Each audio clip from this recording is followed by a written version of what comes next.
Hi everyone, we got ourselves a fresh to the floor 1997 Heritage Springer Softail.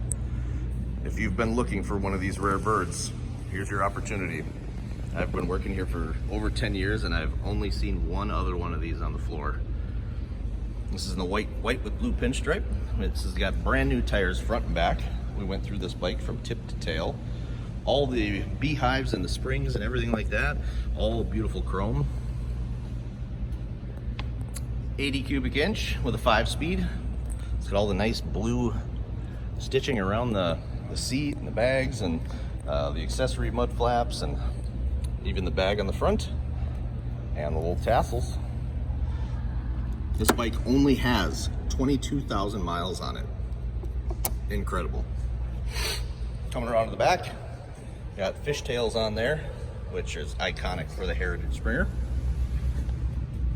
This bike is in, honestly, it's in perfect shape. But don't take my word for it. Come down and check it out for yourself. Vandervest Harley-Davidson, 1966, Velp Avenue in Green Bay, Wisconsin. Or, of course, if you have questions about it, you can give us a call at 920-498-8822.